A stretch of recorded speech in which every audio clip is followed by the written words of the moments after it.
The carbohydrate insulin model of obesity, the underlying theory that ketogenic diets have some sort of metabolic advantage, has been experimentally falsified. The keto diet's proponents' own studies showed the exact opposite.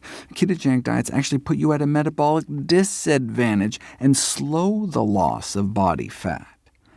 How much does fat loss slow down on a low-carb diet? If you cut about 800 calories a day of carbohydrates from your diet, you lose 53 grams of body fat a day. But if you cut the same number of fat calories, you lose 89 grams a day.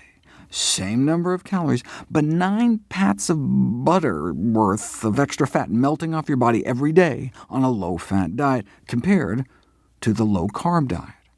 Same number of calories, but about 80% more fat loss when you cut down on fat instead of carbs. Here's the graph.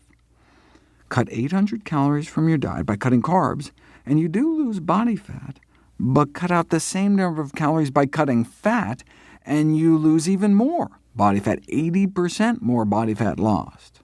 The title of the study speaks for itself. Calorie for calorie, dietary fat restriction results in more body fat loss than carbohydrate restriction in people with obesity.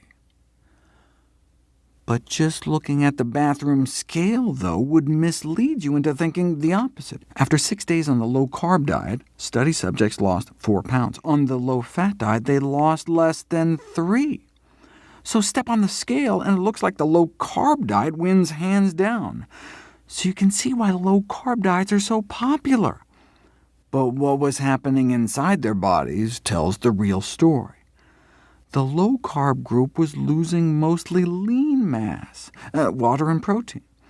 This loss of water weight helps explain why low-carb diets have been such cash cows for publishers over the last 150 years. That's their secret. As one weight loss expert noted, rapid water loss is the $33 billion diet gimmick. When you eat carbohydrates, your body bulks your muscles up with glycogen for quick energy. Eat a high-carbohydrate diet for 3 days, and you may add about 3 pounds of muscle mass onto your arms and legs.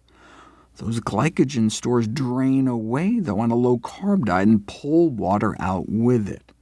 And the ketones also need to be flushed out of the kidneys, pulling out even more water. On the scale, that can manifest as 4 more pounds coming off within 10 days, but that all can be accounted for in water loss. The bottom line, keto diets just don't hold water. But the thrill of seeing the pounds come off so quickly on the scale keeps many coming back. When the diet fails, the dieters often blame themselves. But the intoxication of that initial rapid weight loss may tempt them back, like getting drunk again after forgetting how terrible the last hangover was. This has been dubbed the false hope syndrome. The diet industry thrives off a repeat customer, something low-carb diets were built for, given that rapid initial water loss. But what we care about is body fat. In 6 days, the low-fat diet extracted a total of 80% more fat from the body than the low-carb diet.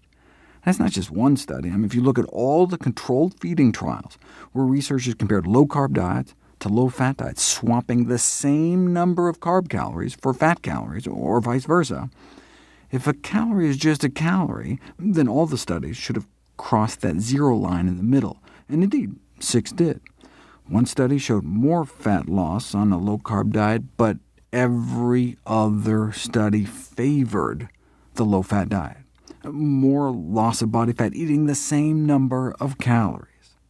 Put all the studies together, and we're talking 16 grams more daily body fat loss on the low-fat diets. That's 4 more pats of butter melting off your body on a daily basis.